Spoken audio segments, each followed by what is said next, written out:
Welcome to SMTechWorld. Today we are going to solve the LeetCode problem named find a corresponding node of a binary tree in a clone of that tree. So let's try to understand the problem statement first.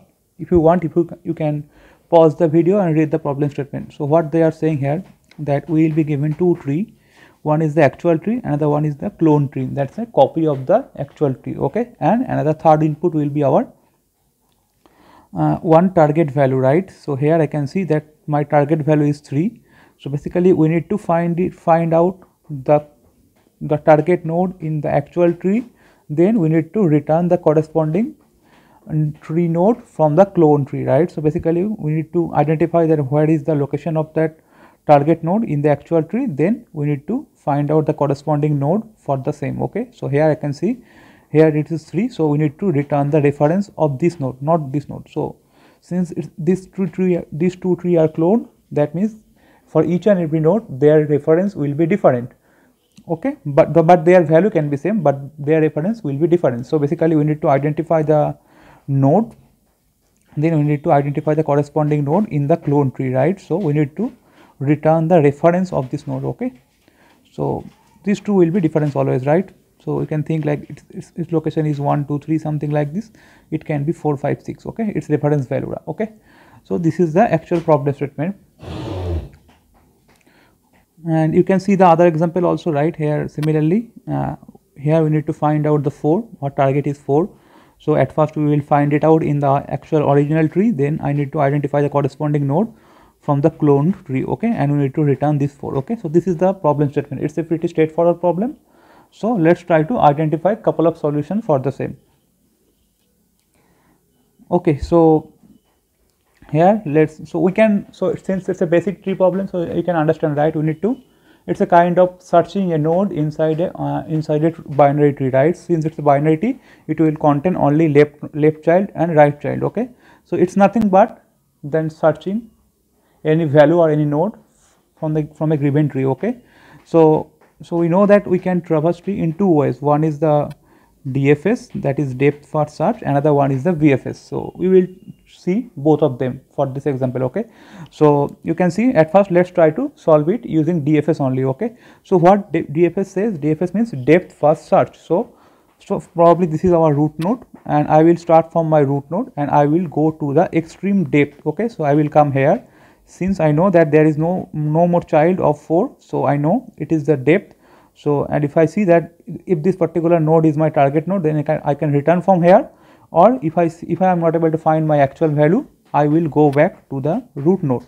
Okay, then again I will traverse the right side. So again while traversing the right side, I will come here, then again I will go to the extreme left, right? So I will come here, again I can see it is the last node for the left.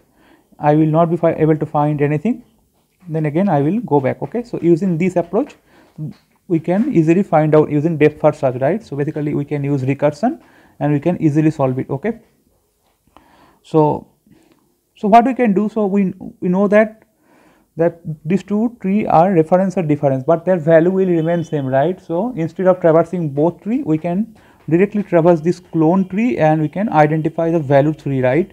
So we don't need to iterate the original one. Instead of that, we will just iterate the cloned one. So suppose I need to find out the node with value 3. So I will start from here. My depth first search will start from here, and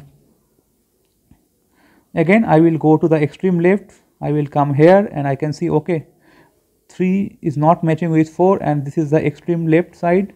So because there is no child of 4, so I will go back to my previous node, right? That is root node. I will come here, and after that again I will traverse the right subtree. Okay, so I will again come here and again I will check, okay, my current node value equals to 3. Okay, I can see it is equals to 3, right?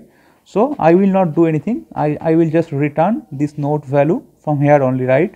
So this is the depth first search. Okay, in this way we can easily solve it using depth first search. So let's look at the code quickly of depth first search. Okay, so you can see that I already written the code here. So this is our given function, this is our original tree, this is clone, and this is our target value that I need to find out. So I wrote one function find DFS, and I am passing two value here, because since value of the node will remain same, so we are going to iterate only the cloned one, right? We don't need the original one actually, right? So, and I am passing the value, right? So, in this case, our case, we are trying to identify 3, right? So, now this is our exit condition of the depth first search, right? So, whenever I will reach to the extreme left, I am going to return null, okay? And if I see that, okay, my value is matching with the target value, then I can return that node from this function, right? Else, what else? Else, if I see, okay, my value is, suppose I am in the root node, right, and I will check it is not null, so I will go to the left node, right? So, to traversing the left subtree, again we will call the same function recursively, but we are going to make my left node as my current node, okay, current root, okay, and we are going to pass the value, and whatever it is returned. So, if I see, okay, if it is not returned null, so null means we reached at the end, right? But if it is not returned null, apart from null, if it returned any other value, that means the match happened, right? So, that means it contains the location of the clone target node, okay? So, then you can directly return lefty from here only, right? Similarly, we will traverse the right side also, and again I will check that if my function is returning not null node value, then we can directly return right node from that only, right? So, this is how we can easily solve it using depth first search, okay? So, but keep in mind that if you use depth first search, again it will take some memory, right, because we are using recursion, so it will be order of n, okay? So, you understand, right? So, I will suppose I need to find out 3 and 3 is here, so I will come here at first and I will check, and I will start from here, I will check it is not null, okay, then I will traverse the left side, and since this value is not equal, so I will come to here, and again I will call the depth first search using left side, right? So, I call will come here, and again I can see this value is not matching, then again I will call the same with left. So, in the left side we are getting null, so it will return from here, then again we will traverse the right side, again it is null, it will return null from here, okay, then again the call will go back to here, right, in the root node, and here we are again returning null, right, because we are not able to find anything. Then again we will traverse the right side, and again I can see the match is happening here, so we can return this from here only, right? So, this is how the depth in this way we can easily solve it using depth first search, okay? So, let us try to see the other way, that is the BFS or breadth first search. So, what that means? So, it means that depth first search means we are going to at the end or at the depth of the tree, right? But in case of breadth first search, we will go by the width. So, suppose this is the level 0, this is level 1, and this is level 2, and this is level 3, right? So, we will do the level wise traversal. So, we will start from the root, and I will check, okay, is my value, so suppose we want to find it out for the target node value 5. So, I will check, is it equals to 5? No, right? Then I know that this value is not exist in this first or 0 level, okay?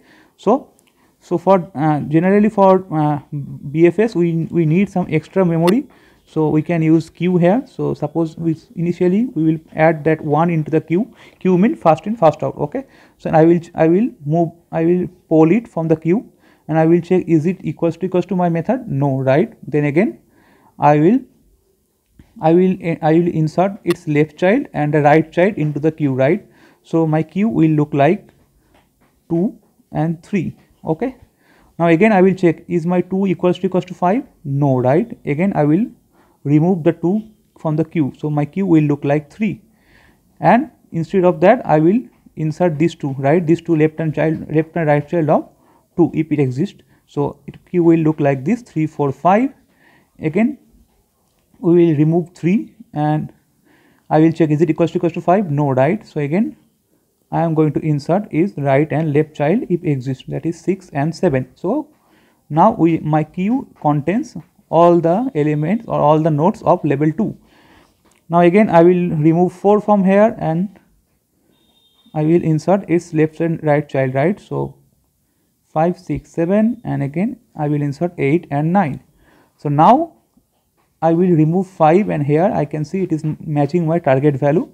So I can directly return the reference of the 5 tree node from here only, right? So this is, in this way we can solve it using BFS also, right? So basically nothing but we are picking, initially we are picking the root node, then I am checking that root node value is equals to my current target value. If not, then I am inserting those value, inserting left child and right child of that node, root node into the queue, and we will just pop one element and we will check, and after that we will, if the value is not matching, then we will insert its left and right child into the queue.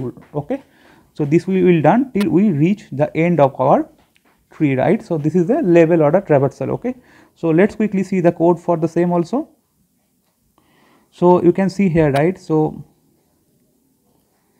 I can see I used one queue. Queue means fast in, fast out, and I add the root element here, right? So I add the root element here. Suppose it is 2, whatever is there. Then I am doing it till I reach end of our tree, right? So suppose this is our tree. Sorry. So suppose this is our tree, and 5 is here only, right? Okay.